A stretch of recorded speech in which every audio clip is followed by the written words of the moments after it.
One of my first competitions was in 1995 internationally. It was for the Pan American Games, and I went. And reason I remember it is I got really sick, and so sick that I had to get medical emergency type help. I actually won the event, but it was in Argentina, and we were sleeping under mosquito netting. It was like one of those crazy horror stories. And I was young. I remember calling my parents saying, "What did I get myself into?"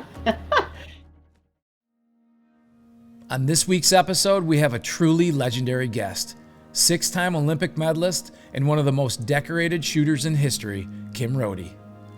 From breaking records on the world's biggest stage to inspiring the next generation of competitive shooters, Kim's journey is nothing short of extraordinary. We'll dive in to her Olympic experiences, her passion for the shooting sports, and how she continues to push the limits of excellence with every trigger pull. Plus, we'll talk about her connection with Winchester Ammunition, what goes into selecting the perfect load for elite competition, and how the right gear makes all the difference. So grab your hearing protection and get ready for an exciting conversation with one of the greatest shooters of all time. Welcome to the Winchester Life Podcast. I'm your host, Jason Brown. Welcome to the Winchester Life Podcast.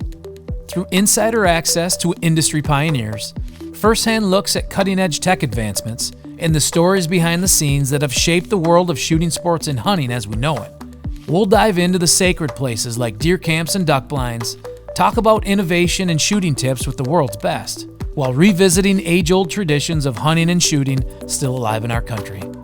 I'm your host, Jason Brown, and welcome to the show.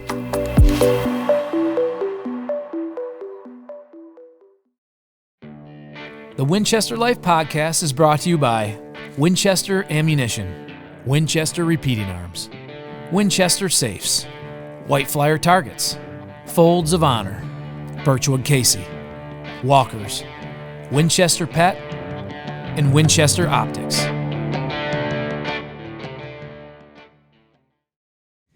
Joining us today on the Winchester Life Podcast is Kim Rhode. She's a six-time Olympian, three-time gold medal winner, and one of only two Olympians to ever medal in 6 consecutive Olympic Games, and she's a proud member of the Team Winchester crew. Kim, thanks for joining us. Thanks for having me. It's great to be here. Yeah, we chatted a little bit at the SHOT Show last week, and I know you've kind of been out and about. What were you doing last week after SHOT? Well, I actually was at SHOT Show, and then I was also filming a television show there, so I was super busy, and then went to a selection match in West Palm Beach, Florida, that I won. So I'm super excited. I'm going to be doing a lot of competitions this coming year, World Cups. I know I have one in Argentina and one in Lima, Peru, that are going to be kicking off the year. So it's getting busy already. As I'm sure you know, you're in the same boat I am with all the travel. Yes. Yeah, it's really ramping up, So what I think's extremely interesting is just your career in general is very well known, but I want to get a little deeper into that today and just how you started so young. And so what was it like growing up, your childhood, and how did you first get interested or first start, shooting in the shooting sports? What was it that kind of triggered all that? Well, I think my story isn't much different than most in the industry. I mean, it was something that was passed down generationally in my family. My grandfather was a houndsman. He had like 50 or 60 hounds, very prolific and very much an avid outdoorsman. And he taught my dad, and my dad taught my mom, and my mom and dad taught me. It was just something that's just a way of life for us. And it was getting ready for a local dove hunt. We'd go to Yuma every September 1st. And somebody said, why don't you try the club shoot? And from there, it just mushroomed. And before I knew it, I was going to my first Olympics. And now, 6 Olympics later, now going for my 7th, here I am, representing Team USA. That's crazy. It's crazy. And, for me, I remember in the Olympics, I remember following you and just it was a big deal. It still is a big deal. So I'm pulling for you. And the next one is in L.A., right? Yeah, LA 2028 will be the next Summer Olympic Games, and I'm very active with that as well. So I'm working with ISSF. I'm the vice president of ISSF. And so we're working to try to make sure that this sport is around for many generations and for future athletes to come. So we're very excited about it coming here to LA. And of course, we're waiting for them to announce the site. And we look forward to seeing all that comes from that. Yeah, no, it's gonna be so exciting. So your dad is also your coach. Talk about the father daughter dynamic, the coach athlete. Like, is there ever a line when you're out shooting? Is it strictly coach athlete, and then how's that dynamic? I mean, I'm sure it's I'm sure it's interesting. Can I take the fifth on this one? No. You know, it's I think like any father daughter relationship, you have your ups and your downs. My father is my coach. He's been my coach from the get go. Usually, I think a lot of people are surprised. I don't really talk a lot about my training or my shooting outside of being on the range. I think it's just something that I do naturally or my family has always done. So we don't really have any issues there.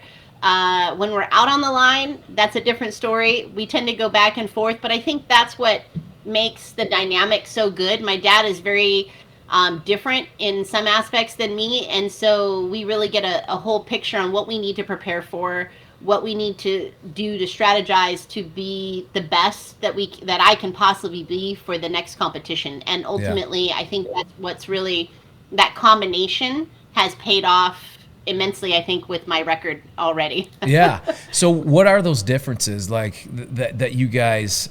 Why is that such a perfect marriage? Well, I think my dad, he's very analytical. He's an athlete himself, having done really high levels of competition, but in wrestling. So he's very difficult when it comes and challenging when it comes to practice. He thinks of things differently. For example, most people, when they go out and they practice, they want to shoot rounds of skeet or rounds of trap, where my dad will break it down much more simply into drilling a single target. You may shoot that one target all day, or you Hmm. may shoot doubles or a certain aspect of it. And then where I tend to be more honest with myself, I'm very much a believer where you face your fears. And so if I know internally, even though I'm hitting a target, I may not be doing it as smoothly as I should. And that's where I have to be honest with myself and face that reality. So I think the combination of my dad's training and coaching techniques and really knowing me, as well as paired with my perfectionistic type, wanting to make sure it's perfect move, perfect to the target, seeing it. I mean, all the different little subtleties makes for, I guess, the winning combination that we've been so successful for through the years. Yeah. Do you remember? Was there a specific moment or experience that you had when you first started shooting to that you were like, I can do this. Like, this is something that I want to really do. Well, I think, I started competing when I was 10. So, I mean, I was shooting long before that. I don't think it was any like particular moment where I said, oh, I'm going to be really good at this, or oh, I'm going to go to the Olympics. I truly just got funneled in that direction. But I definitely, when you do something well and you're winning, it makes it a lot easier to go down that path. And Yeah. I was obviously doing that naturally. And so winning and, traveling and, all the things that I love to do, like shooting in the outdoors, it just made the path a lot easier. And truthfully, I never had that moment where I'm like, I can do this. I think I always knew that I could do it. I always knew that I could win. It didn't matter if you put, a person that had been doing it for 30 years in front of me. I always had that attitude that I could win Yeah. no matter what. Otherwise, why step out on the line? Let's be realistic. 100%. Hundred If percent. you have any doubt in your mind before you step out on that line, usually it'll eat you alive in the competition. So it's better to, like I said, face your fears. So if you have any doubt or anything, You have to be honest with yourself. And I just always had that confidence. Yeah, and I think that's kind of what separates the good from the great and the great from the best is that just next level of training and focus and confidence, and that comes over time, and a lot of times it's just in people and you can't teach it. And the good ones, it's part of who they are, it's part of their makeup, it's part of how they were brought up, and you just can't make somebody an Olympic shooter. I think you can get them there, but they have to take it to the next level, probably. At least that's the way I see it.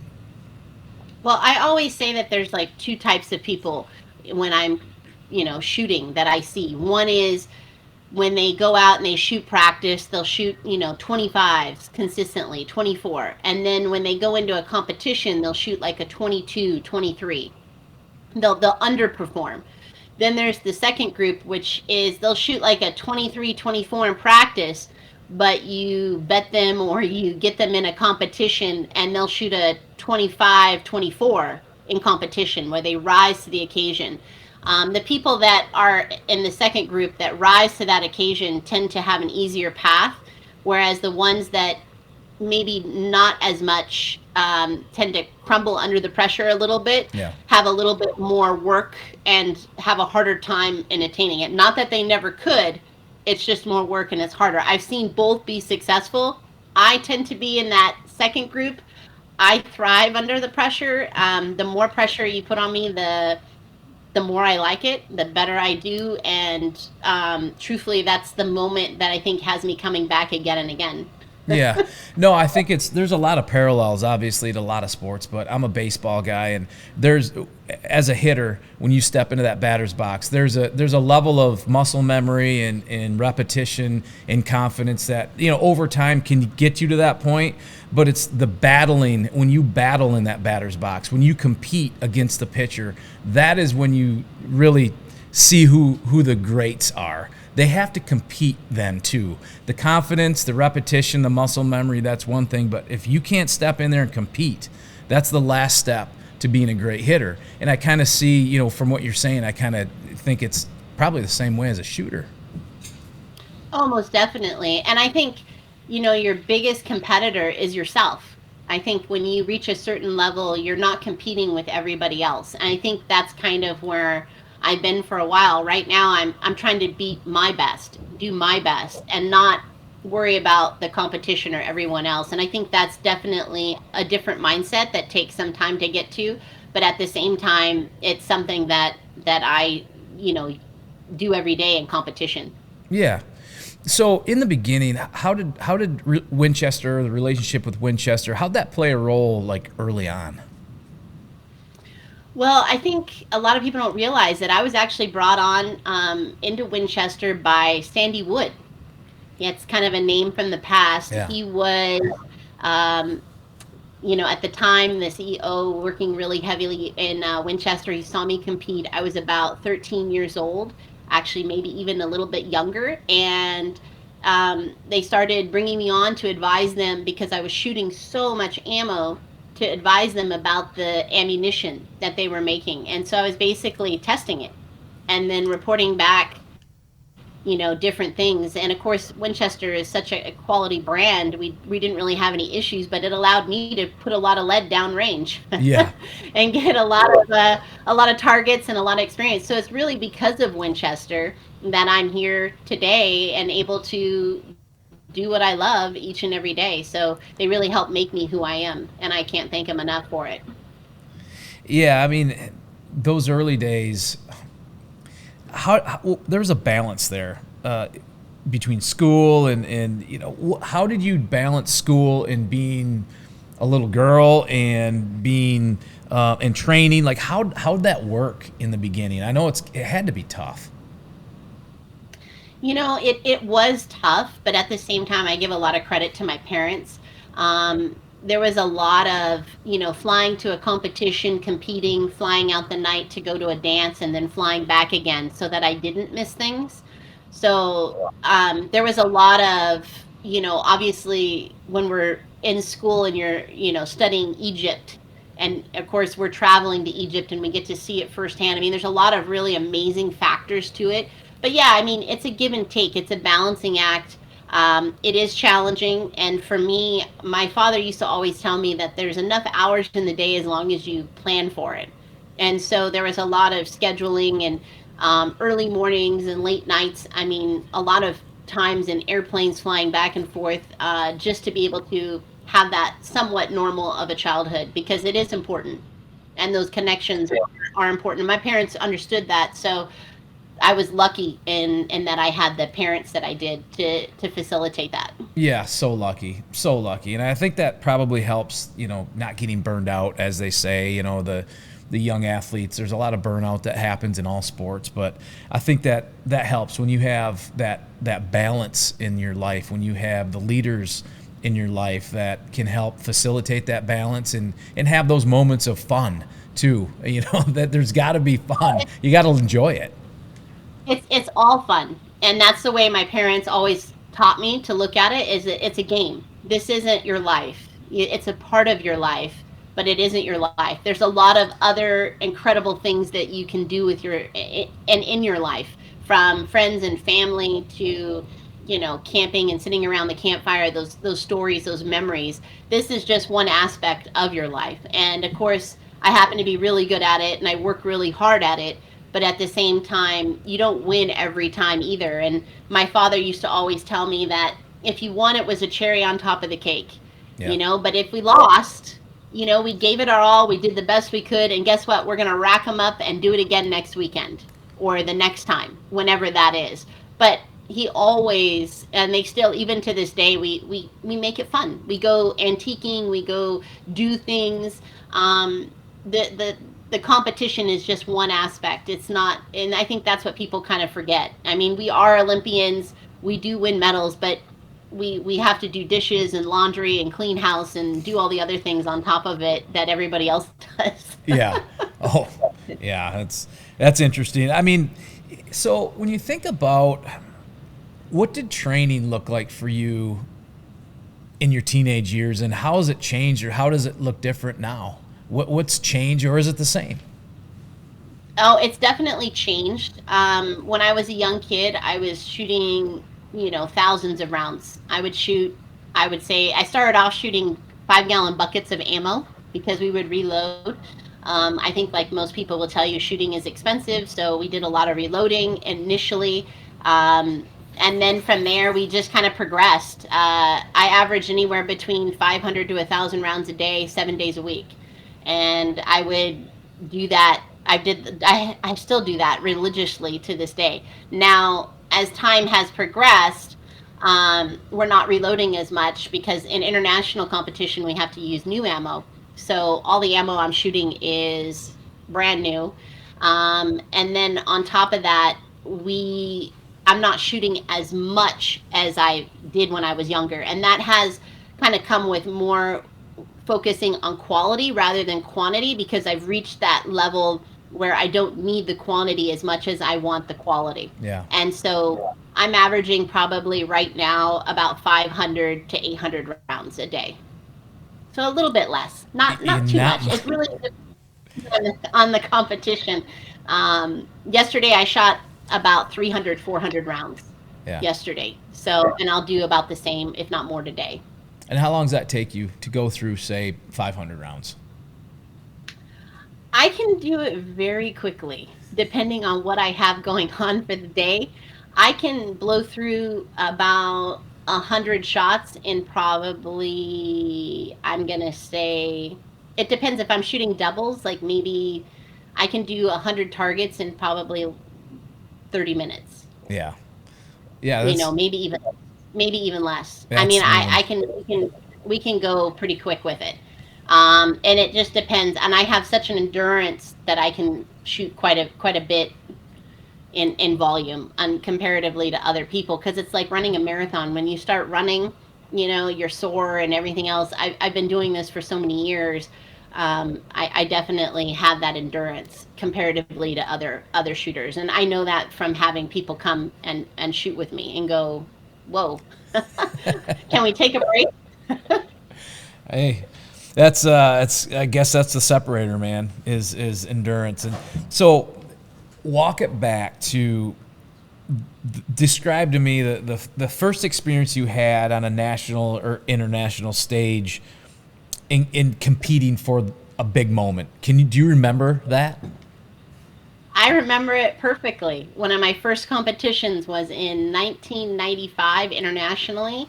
It was for the Pan American Games, and I went. And reason I remember it is I got really sick, and so sick that I had to get medical emergency like type help, and it was just a wild experience. I remember one of my teammates stubbed and broke their foot and was trying to compete with a broken foot. It was just like one of those trips where just one thing after another kind of kept happening. I actually won the event, and then because of my position, I wasn't able to take the medal, so they gave it to like the second place person. It was kind of ironic how that worked, but it was in Argentina. I remember I ate hamburger like I think every meal because it was the only thing that was edible at that time, and we were sleeping under mosquito netting. It was like one of those crazy horror stories. And I was young. I remember calling my parents saying, "What did I get myself into?" And then, the rest is history. I remember the next competition being in Korea, and I went on to the World Cup and walked away with a medal. And it just kind of kept going from there. And of course, I was competing with people that were quite a bit older than me. I was the youngest at the time. Um, and I think at the time when I went to 1996, I mean, this is prior to 1996, I was the youngest, one of the youngest to ever compete in shooting for the US, if not the youngest at the time, because I went to the Olympics at 16 Yeah. and turned 17 5 days before my event. So it kind of gives you an idea of the time frame. Yeah, and I mean, you still don't see that, right? I mean, these days, a 16-year-old in the Olympics is that normal?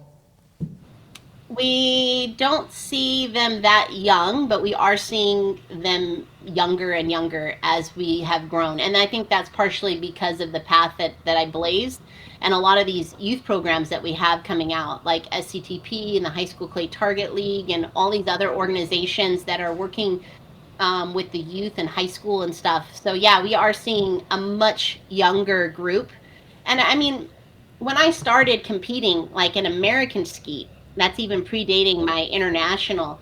Um, if you go back to like the World Shooting Center in Texas and look in the museum on the junior, I think it's junior men's trophy, you will see my name all the way around the trophy, and that's because I was, I think, a sub junior at the time, but they didn't even have a trophy for sub junior. They didn't even have a trophy for women, It's and incredible. so I won the category and beat them all, and so they put my name on the trophy all the way around, because I won every, like, I think it was 410, 20, 28, 12, and high overall, and I think maybe doubles. I'm not sure if it was on there or not, but the very next year we had our own trophy. So there was a lot of blazing of things in those days. I mean, I was the youngest, and now we have full teams of these young kids coming up, and I think it's great.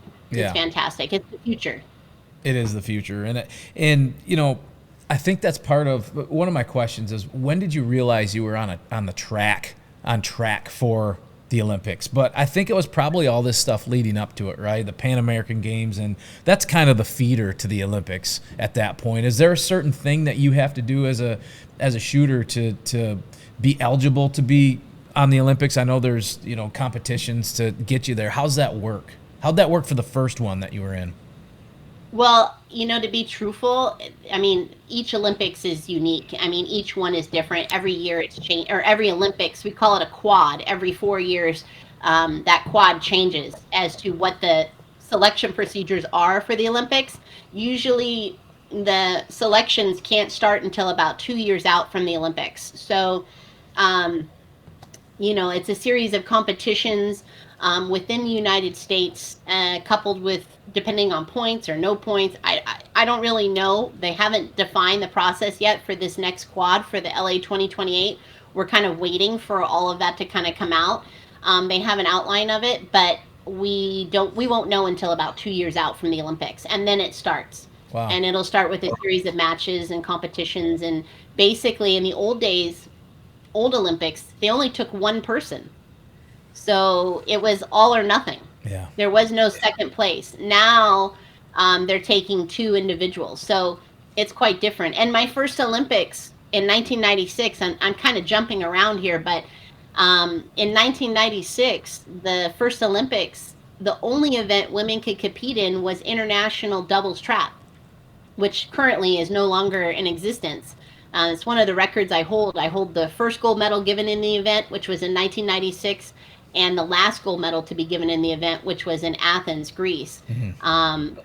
But essentially, when I originally was selected to go back to the Olympic Training Center, I was selected for my skeet shooting ability. But when they eliminated the event and said that the only event women could compete in was doubles trap, I actually switched events and went to international doubles bunker and made the team in a very short period of time. All of us made the team and then went to the Olympics and then was successful at walking away with a medal. So yeah, it's pretty wild how quickly all of that happened. But yeah, out of all the Olympics, that's probably the most memorable because it's in USA, and that's why I'm so excited about LA 2028 to have that hometown crowd cheering you on, and to be in my hometown. Um, it's really cool. Surreal. It really is. And so in 96, your first Olympics, do you remember like that first time you stepped up to the line and like what that, even, the pride that you had? Explain to me, like, it had to be wild. How old were you, 16 at the time? I was 16 when I went, and I turned 17 5 days before my event in the Olympics. So I had my birthday at the Olympics. But to say my knees weren't knocking, I would be lying. I mean, I was nervous as heck. I didn't know what to expect. I'd never been to an Olympics. It was massive, overwhelming, but at the same time, it's incredible because you're staying in this village with all of these athletes that are the best of the best in everything, like from basketball to volleyball to baseball. I mean, even to shooting. I mean, it's incredible the people that you're surrounded by, and I don't think it really hits you how incredible that is until you get home and you realize what it is you just achieved or what it is you just did or how life changing it really is. Because when you're there, you're just like everyone else, normal, because everybody's like in the same boat. Incredible, at that same level, that same mindset.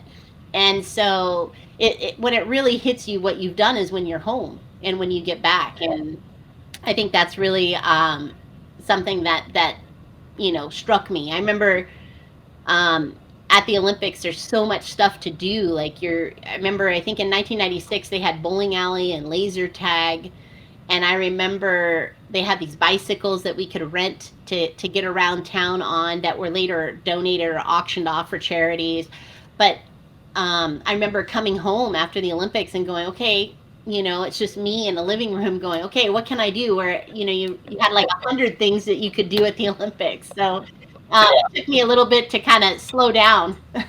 Well, what I want to ask you about too is you said your knees were knocking, and I'm sure there's always pressure when you step up to the line, but especially in the Olympics when you're representing your country, how did you learn, or how have you learned to manage that that intensity, and how have you learned to manage all that? That's a lot. Yeah, there's definitely a different sense in the Olympic competition and comparatively to any other competition in the world that I have competed in. The Olympics kind of take on a life of their own, and that pressure is very much real. I mean, we've seen people thrive under it, and you see people crumble under it. For me, I mean, it's definitely something that I take note of. Now, after 6 Olympics, I've become a lot more comfortable with it. I wouldn't say you're ever fully comfortable because you always have that edge that you want to do well, Yeah. and you want to perform. And that's really more about what you're putting on yourself. But at the same time, when you're living it and you're out there, you just rise to the occasion.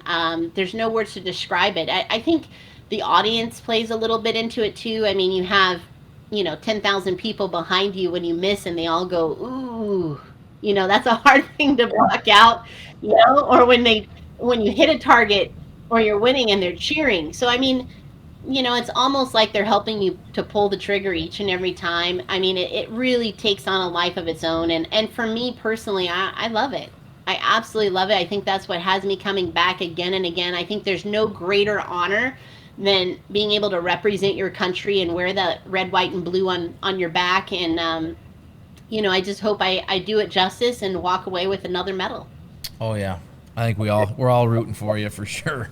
Um, in all of your Olympics, is there a moment that you can think about, whether it was a victory or maybe it was a setback or an unexpected lesson that you had that you could share? Oh man, there's so many. I mean, each one is so unique. I think one of the things that stood out for me in 1996 is the opening ceremonies. And I think when they had all the athletes lined up in the tunnel, we were getting ready to march out into the opening ceremonies. And the crowd started cheering, USA, USA. And of course, the athletes started cheering it as well. We had this wave kind of going back and forth. And it was incredible at that like singular moment how much the audience touched our lives and how much we had touched theirs. It's hard to describe, but it's also the moment when you realize that holy crap, and hopefully that's okay to say, but holy crap, this is the Olympics, and you march into that stadium with all those people cheering and the wave going around, and that's when it really hits you that this is a lot bigger than you could have ever imagined, and that you're representing your country. And then you look at China. They were seeding the clouds at the China Olympics, and it was pouring rain. I remember being on Station 7, and I literally have like a river of water running down my elbow from just all the water and the rain. And I hear my dad telling me, he's not really telling me this, but I can hear it in my head as I'm competing out there. One day you're going to have to shoot well in the rain. And of course, here I am in the middle of the Olympics on Station 7, shooting an easy target, saying, just don't miss, right? And with all this rain, you could hardly see the target. It was incredible, but this was something that we had trained for. We'd done this a million times. I'd been put out in the rain and shot hundreds and hundreds of rounds for that singular one time, that what if, and yet there it was. And so, even though I hate to say my dad was right in that moment, as I think most kids will to their parents, he was right. And then you look back, 6 Olympics, and I think every athlete will tell you that standing up there on that podium, watching that flag go to the top of the pole, seeing the red, white, and blue at the top, and then having that national anthem being played. I mean, it's really about the journey that it took to get there that hits you in the seconds as the flag is going up that pole. And every journey is different.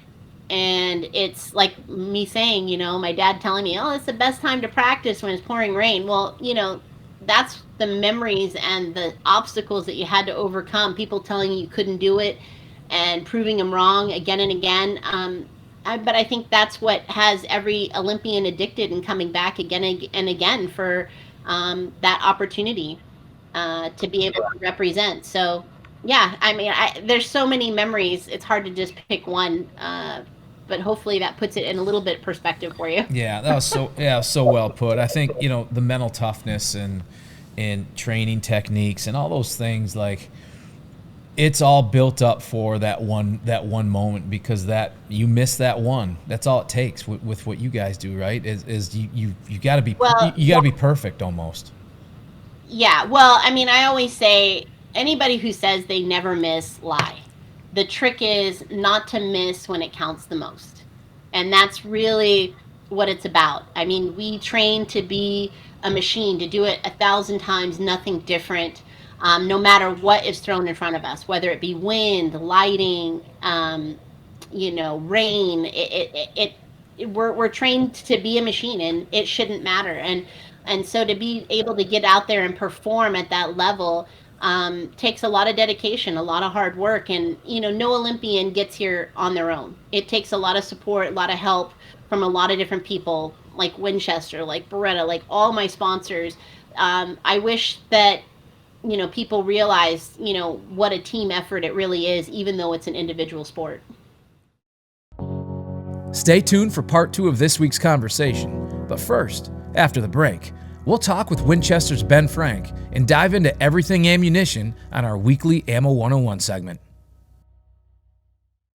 This portion of the Winchester Life podcast has been brought to you by Winchester Ammunition, a world leader in delivering innovative products. Winchester is the American legend, a brand built on integrity, hard work, and a deep focus on its loyal customers. Considered one of the world's leading ammunition manufacturers, Winchester has built its reputation on delivering innovative ammunition products, providing top-shelf customer service, and demonstrating industry leadership. To learn more, visit winchester.com. Winchester Optics. The Winchester Supreme line of optics offers rifle scopes, binoculars, spotting scopes, and rangefinders for all of your shooting and hunting needs. To learn more, visit worldofwinchester.com. Winchester Repeating Arms. The guns that work with a reputation built on reliability. Winchester rifles and shotguns are built tough, with superior fit and finish. Winchester firearms are built to exceed expectations. To learn more, visit winchesterrepeatingarms.com. All right, this week on Ammo 101, we've got Ben Frank back with us from Winchester Ammunition. And I think what I want to talk about this week, Ben, is some of your most popular ammunition products that you guys sell over there at Winchester.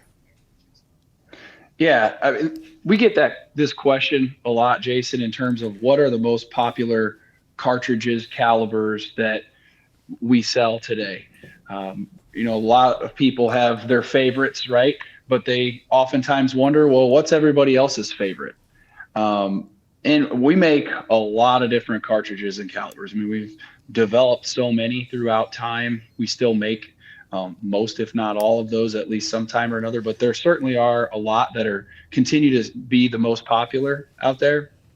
So, I'll start with, really 5.56 223. Yep. Is by far the largest cartridge caliber that's sold by us and really anyone in the industry today. I mean, second place really isn't even close. I mean, you just have so many firearms out there. It's the most cost effective, and people shoot it for fun. So that is definitely the number one. Yeah. So from a shot shell standpoint, I try to think about what a lot of waterfowl hunters, a lot of new shooters that are going out and shooting sporting clays and some of those games. What is, from a shotgun standpoint, what's your most popular? It's still 12 gauge. By far is the most popular. I'd say it goes 12 gauge, particularly 2 3/4 inch, because that's just for target shooting. I mean, when you think about really whether that's shotguns, rifles, or pistols, the largest volume today are in cartridges, calibers that are designed for target shooting and for having fun. So 12 gauge 2 3/4 falls right in that line. We sell a lot of 12 gauge 3-inch.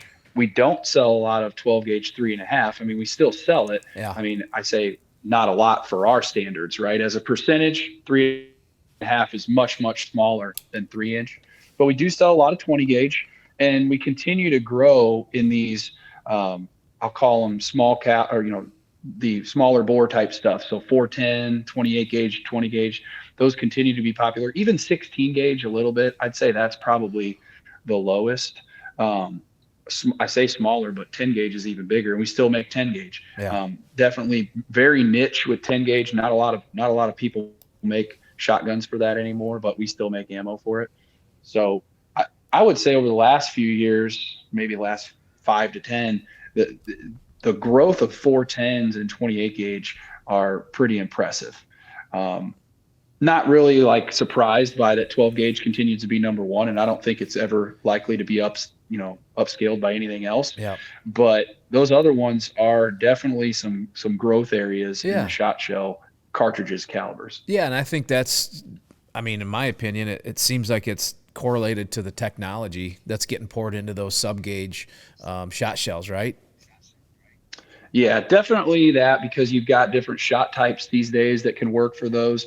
But again, a lot of the stuff that we build, like you say these technologies for TSS, for turkey and things like that. But honestly, the largest volume, even in those 410 and 20 and 28 gauge, is target shooting with lead shot. Yep. So it's just there's a huge amount of growth with people, whether that's shooting skeet leagues, whether that's people just trying to be even more proficient with a shotgun, maybe more of a challenge. And we continue to see that growing. And it's a lot of fun to shoot those smaller gauges because there's less recoil to them. Yeah. Now, what about the center fire game? What's some of your most popular there? Yeah. So like I started with 5.56 223, but if you start thinking about some of those other cartridges that people use to shoot for fun, to go out there on the weekend and just pull the trigger, 7.62 by 51, 7.62 by 39, 300 blackout. And these aren't in order, Yep. but these are just ones that are always up at the top because, again, they're fun to shoot. They're easy to shoot. It's not just for hunting. I mean, of course, we sell tons of calibers to this day that are for hunting, but where the true amount of volume is in these cartridges calibers that are designed for target shooting. Yeah. So from a hunting standpoint, what are some of the most popular hunting cartridges that you guys are selling? Yeah. So if you go back to, in time to this day, people think that some of these cartridges are dead, but they're not. I mean, we still sell a ton of 270. We still sell a ton of 30-06, 30-30. If anything, that one might even be growing more because of all the popularity in lever guns. Yeah. 308, 6.5 Creedmoor. I mean, the 308 and the 6.5 Creedmoor, they kind of almost transitioned into that target shooting category as well, right? Because they might be a little bit bigger, but there's a lot of people who shoot those for fun on the weekends for target shooting and long range shooting. So it kind of gets those folks into that game. And those cartridges calibers are very popular. I mean, it actually surprises me a little bit how popular 308 continues to be. If anything, I would say there's probably been more rifles built in 308 than some of those other hunting cartridges calibers than any of the rest of them, based upon the amount of proof loads we sell. And for if those of you don't know, most firearm manufacturers, when they're building a rifle, they'll shoot a proof load through it before they put it out there for you to go buy. It's for safety reasons. They want to make sure that gun's going to be able to withstand high enough pressures, in any particular situation that may occur. So they're buying a lot of proof loads from us in 308s. And we also can kind of see some of the other ones that are maintaining popularity, but 308 is definitely surprising. And I think that's because there's just so many people who can build 308s so well that having a 308 in your safe is probably a good idea. Yeah. I mean, so when you think about kind of maybe a new contender or one of the products that you guys have that is kind of growing in popularity, what might one of those be? Well, for us, the 350 Legend and 400 Legend are definitely growing. 350's really, really big for us. Just because it's been around a little bit longer. Yeah. And, obviously started because of the whole straight wall thing. But now that it's been around a while and people are shooting it and they're realizing the kind of, functionality of it and the lack of recoil and the utility, 350 is really all over the country. And so for us, that one's super popular. 400's been doing great, even though it's only been around for a year and a half, 2 years. There's more and more firearms manufacturers out there building 400s, but again, the 350, we continue to see huge demand for building more rifles on that one too. So that's cool. And some of these longer range cartridges too, like 6.8 Western for us, but we also build 6.5 PRC. That one's popular. We're not in 7mm PRC yet, but that one we know that there's some growth in that as well that we're looking into as well. Um, and then some of the other one, this isn't a long range cartridge, but things like 4570. Mm-hmm. I mean, 4570 continues to be super popular. I mean, a state like Michigan or any of these other straight wall states, a lot of times 4570 is legal there. And again, the lever gun aspect of it, and so we see a really still very good demand for 4570. Yeah. What else? What else is kind of on the list there? Some of the things that some like 22 250, that one still is a big deal. A lot of varmint hunters still use 22 250 For sure. which is cool. I mean, some of them these are older cartridges, but people still are find that they work great. Heck, 22 Hornet. We've been selling a lot of 22 Hornet, which is awesome. Yeah. And the WSMs. So like the WSMs, I know we have caught a lot of flack, and rightfully so, over the course of time of building WSMs, but we still, believe it or not, build quite a few WSMs, where the most popular is really the 270 and the 300, but both of those continue to be good cartridges for us. Yeah, for sure. The 300 WSM is in a Model 70. That's my go-to deer rifle. I love it. It's a tack driver. It's super reliable, and that cartridge is just a badass cartridge, man. It's always for me. It's always performed at peak. So yeah, I mean, you can pretty much get heavy bullets with it. It's awesome. I mean, the thing for me too, a lot of times people will ask, well, what's your favorite cartridge, or what's the best? And the way I look at it, and if you go back to when everyone was having trouble finding ammo, right? I feel like the more options you have in your safe, the better. Yep. Like I was mentioning about 308. I mean, if in times where you're worried about finding ammo, 308 is going to be a great one to have. But a lot of these other ones are too, and they all have their own performance characteristics, but they all work for a lot of different things. I mean, they came around and they've been popular for good reason, right?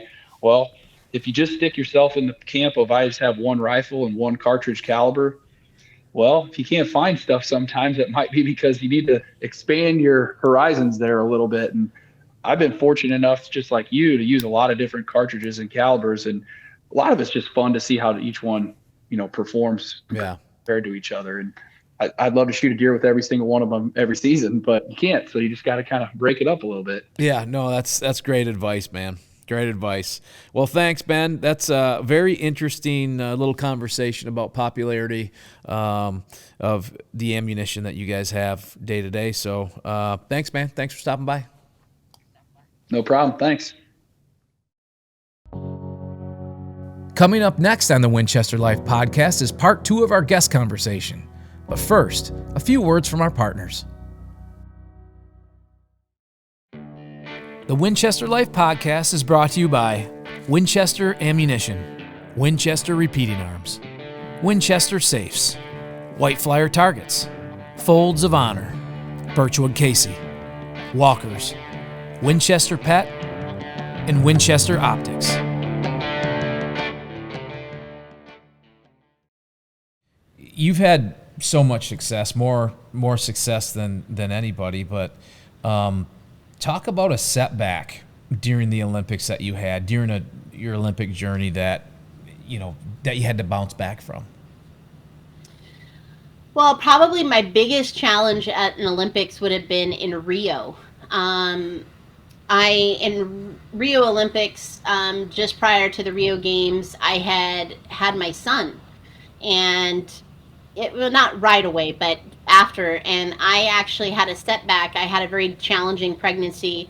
I wasn't able to really walk very well. I was struggling with that. In fact, when I went to the Olympics, I wasn't able to walk more than a block at a time.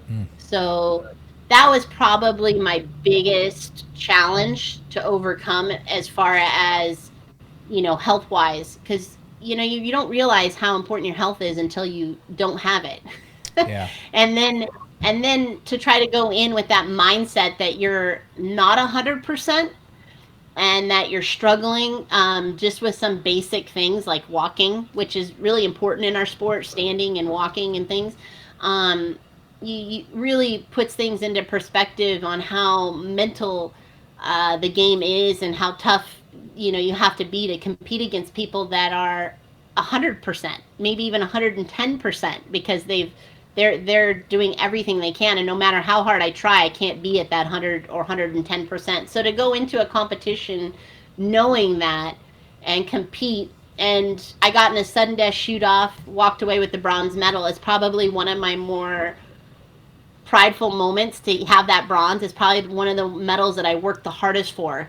And I always say you work twice as hard for the bronze or three times as hard for the bronze and you do the gold, because the gold, everything's going easy. Yeah. But when you're behind and you're struggling, and then you add this health issue on top of it that I had, yeah, it really puts things into perspective, and it's probably one of my biggest challenges that I faced, as well as you can go back to Athens. Athens Olympics as well. I mean, they eliminated my event. I was forced to switch events and go from doubles bunker back to skeet, and that's not easy either, to go from the top of your game all the way down to the bottom, and then have to work your way back up, and be back in the top again in a completely different event with people that have been doing it for far longer than you. So yeah, I mean, there's always setbacks, but that's the journey. That's what the Olympics represent: overcoming things when everybody says you can't.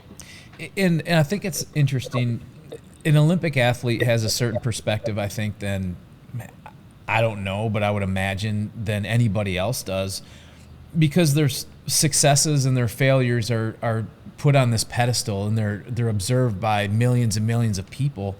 How have those experiences, good and bad, shaped you as a person? Definitely have thicker skin. I mean, I think at the end of the day, you have to do it because you love it. And for me, I've always loved it, so I've never really listened that much to all the other stuff that's happened behind me or going on around me. So for me, I haven't really had that much of an issue with it. I've just kind of kept going forward, and I tend to look at the positives in things. And yeah, I just take it one competition at a time, one match at a time. But yeah, I mean, I think we've all had, those things in our lives and those challenges. But I think, that's what shapes us. I wouldn't trade it for anything in the world. I'm definitely a lot stronger than I used to be when I was a kid. I definitely have learned from every aspect of it, and definitely have much more of a sense of ease when I go out into any competition comparatively to most people. And that's I guess the plus of being the old dog on the team, I The guess. OG, the I don't want to OG. the OG of the team. I mean, there are some perks to it, so I'm not going to complain. Yeah. The OG, I think that's a great place to be. So aside from the Olympics, what are some of the achievements in your career that you're most proud of? Oh man, that's a tough one. I think some of the achievements that I'm most proud of are not just in shooting, but just in life in general. Like I said, shooting is just an aspect of my life. I definitely, obviously, the Olympics are a huge win. Some of the wins that I've won when I was even shooting American skeet as a young kid, like when I won the world at 13, um, those never get old. But at the same time, my son, who is 11 now and now starting shooting, is, I think my greatest achievement. And my family and friends, I mean, those things are, I think, more important to me than any medal or any competition ever could be. So it's hard for me to put into perspective some things, because it's been an incredible journey, incredible road, and I feel very honored and blessed to have had it. Yeah, it's been pretty incredible, and it's not over yet. There's still some journey left to go that I can't wait to be a part of. And so let's get into a few tech questions. Patterning shotguns, it's common for turkey hunters, even waterfowlers. But do you ever pattern your shotguns? I actually do. I actually not only pattern them, I actually am kind of unique in what I do. I actually sandbag my shotguns and actually bench rest shoot them and see at a certain distance where the center of my pattern is, and then essentially have them walked on if they need to be dead center, so that every gun I shoot is in the exact same spot. Because when you think about it, a rifle is made um, with the barrel over here, and they put the scope on over here, and they do all these different things, the rifling and such. And a shotgun is, a little different. I mean, they take two barrels and solder them together, weld them together, and then put the rib on over here. And, essentially, you'll hear guys say, I can hit everything with this gun, but I can't hit anything with this one. And, what you tend to find out is one is either on or closer to what they learned to being on is, where the other one is the complete opposite. Yeah. And so, I don't freehand shoot my shotguns. I know a lot of people will go out and stand there at the patterning board and shoot. I don't do that because, like trying to sight in a rifle Right. freehand, that's not an easy task. Yeah. I'm not going to say impossible, but you're making it really hard. And so I tend to, kind of take the approach where I eliminate the gun, and so then I know if there's any misses or anything, I know it's something that I'm doing. Obviously, my DT11 and the Beretta that I'm shooting, I haven't had any issues with. I didn't have to walk it on or anything; it was on. So yeah, I'm very happy with that. But it's something that I definitely do with every single gun that I take on.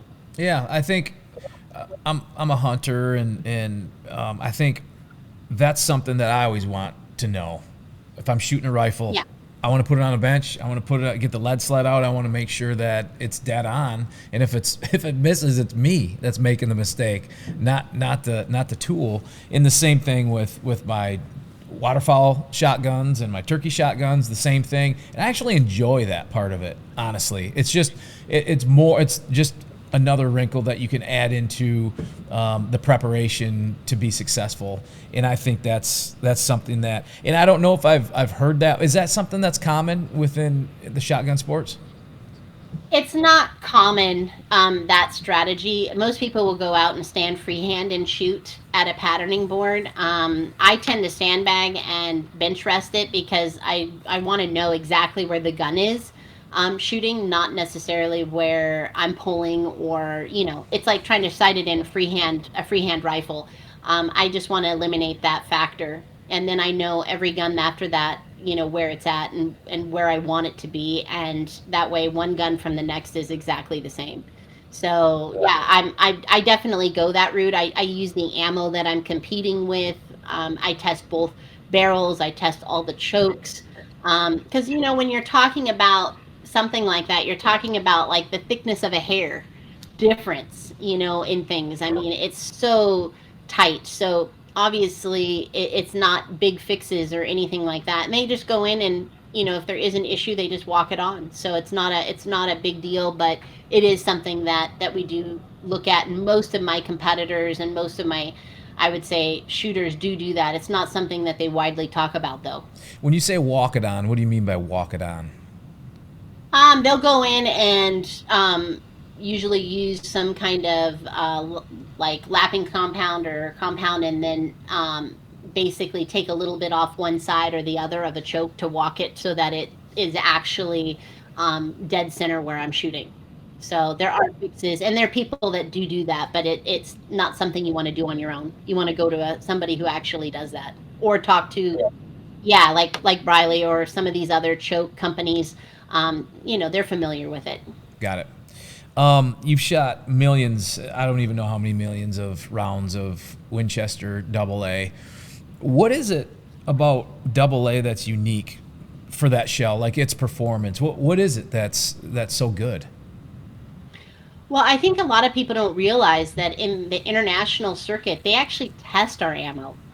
They weigh all our shot. They check the roundness of the shot. I mean, it's really, really has to be a specific shell. And in fact, the international load is one of the most developed shells Winchester ever made. And at least that's what was told to me at one point. as far as the quality and everything, I mean, they can't be off one little, like one bit with powder or shot and everything, because it's all weighed and tested and everything at every competition to make sure that the athletes are all competing equally. But for me, Winchester, in all the years I have been competing, it's never let me down. And, for me, when I was starting out, it was all about reloading. And, how many times could we reload? And, trying to save money and cost. I mean, I'm no different than anybody else when it comes to that initial cost when you're starting out. It's expensive. Shooting is expensive. And so having that hole that you could reload, multiple times. I won't tell you how many times we reloaded some of them. We pushed the limit on them, probably why I was testing them. But at the end of the day, it's that quality, that reliability, that not letting me down year after year and competition after competition that for me Winchester represents and has me coming back again and again. Do you think competitors see the value of ammunition or in the performance, or is it something that you think's overlooked? Oh no, definitely not. The competitors notably notice the quality of the ammo and seek out very specific ammo to compete with. It is very important and vital in our competitions, and definitely something that we rely on heavily. So yeah, I mean, um, from the Italians having their special loads, especially just for them, completely different from the competitors that are out there competing at the match, to USA with the double A's. At the end of the day, it's very specialized. It's very much tailored to the athletes, to the individuals, and an athlete will always tell you like, oh no, I like this, or I like that, or I like this for the first shot.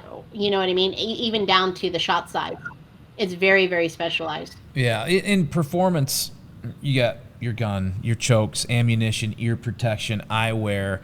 They're all essentials when it comes to gear, but talk through the importance when it comes to all of them performing well, like the importance of your ear protection and eyewear and the different.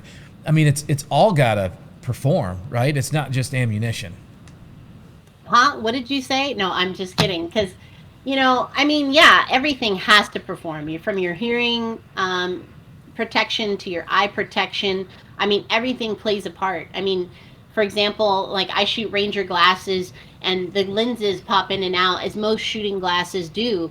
But the fact that we can enhance that target off of any background that's put in front of us is key. It gives you an advantage over others that may not be using that. A lot of competitors and some people overseas, shoot just clear, or have very limited type style of lenses.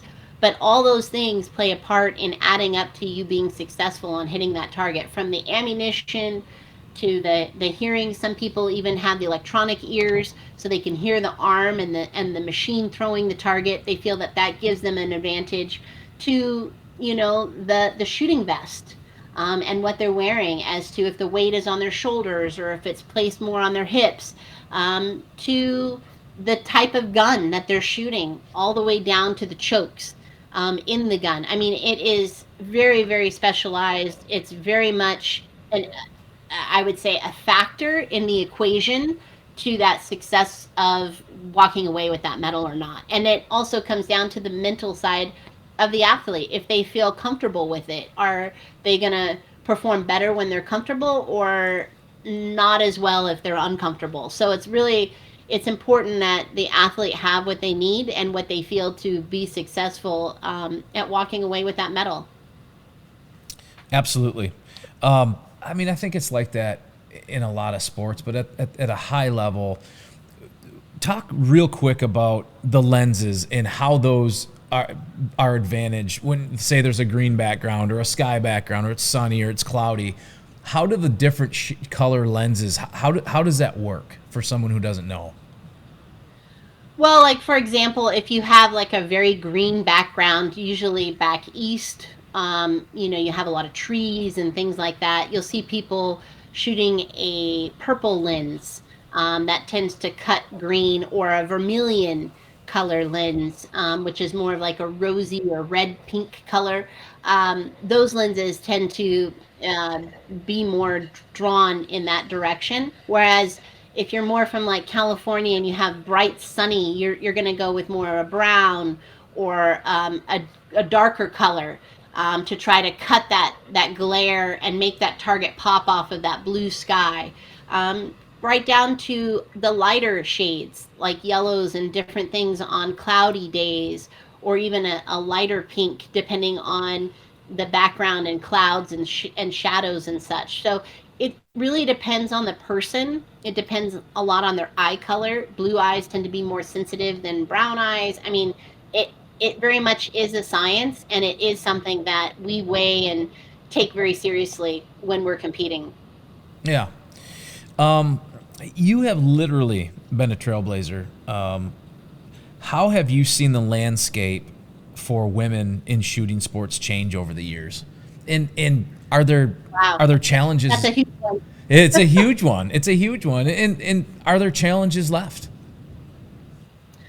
Well, I mean, to to the first part of your question, I mean, how have I seen it changed? Massively. I mean, when I started competing, I was one of the youngest, if not the only. I mean, you heard me talk earlier about having my name all the way around the men's trophy, the junior men's, and the very next year having a trophy. I mean, they didn't even have medals for my category when I was, starting off shooting. My dad would, bring medals just so that we would have something to want to win.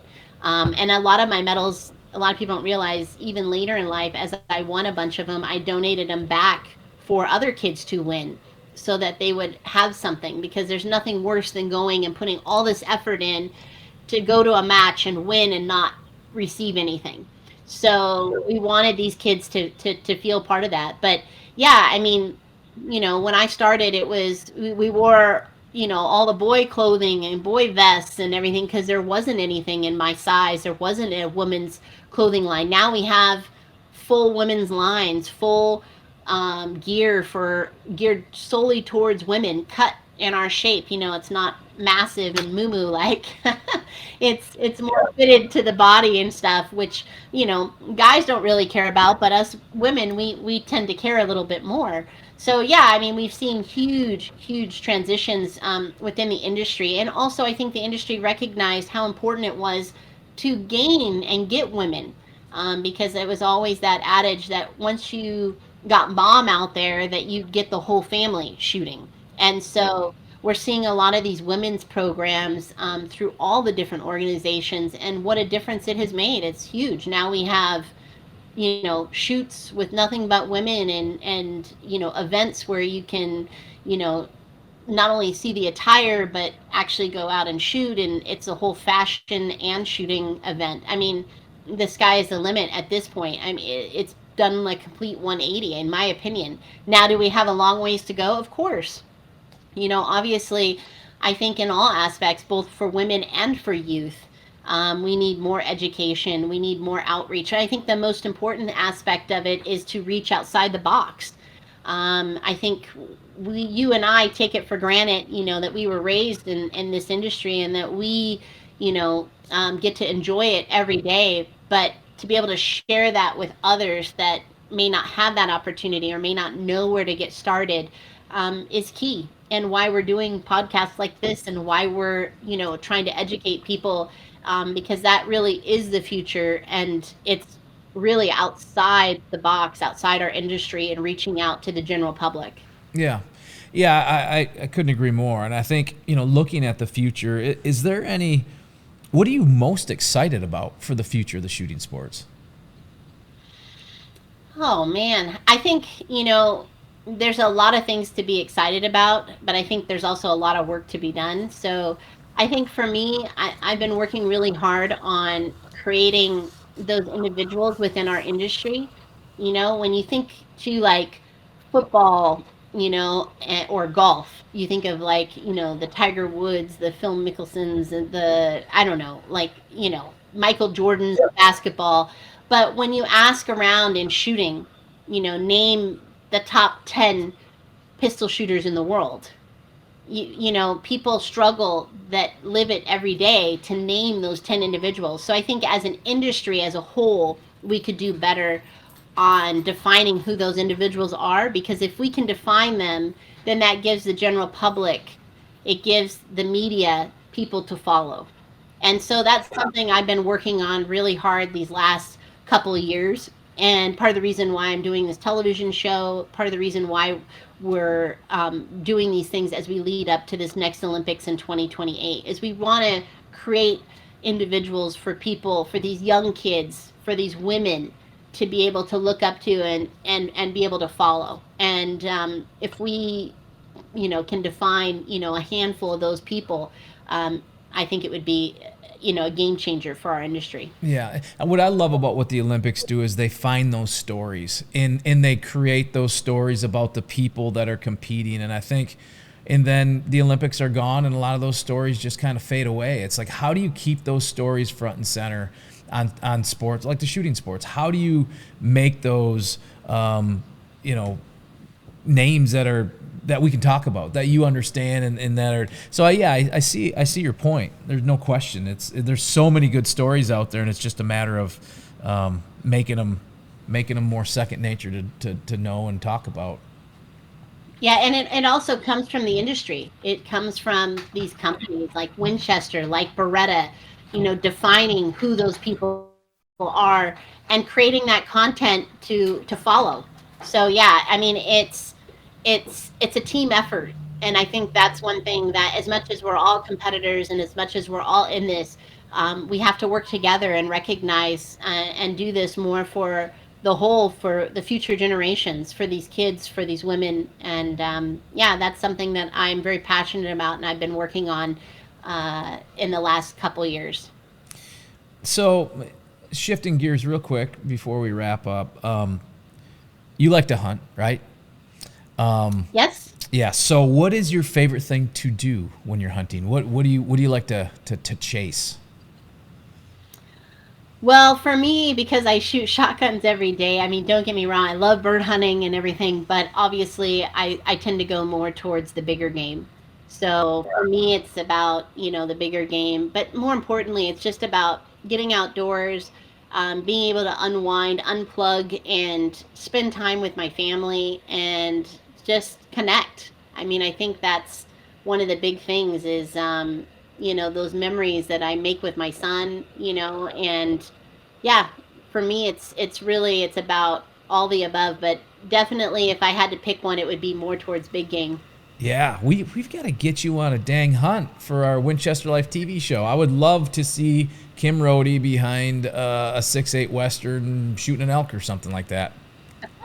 Sounds good. Count me in. Count me in. I've hunted elk in the past and have gotten a couple, but yeah, I mean, I'd be down for anything. Let's do this. Let's do it. Awesome. Well, to wrap things up, I think, when you talk about OG and you talk about somebody who has achieved really probably more than you ever imagined in your career, what continues to drive you to compete and to innovate and, to be that trailblazer, continue to be that trailblazer? What is it that gets you up every day and I'm going to go shoot 800 today? What is it? Well, I mean, obviously winning is one thing. I mean, I love to win. I love the competition. I love the travel. But for me, more than anything, I think it's at this point, I mean, I have nothing more to prove. It's really about the legacy that I'm going to leave behind. So for me, I'm doing it to raise awareness of the sport. I'm doing it for a lot of other reasons other than just myself. But at the same time, I also love to be out there, when you have that new shooter and kind of relive it through them.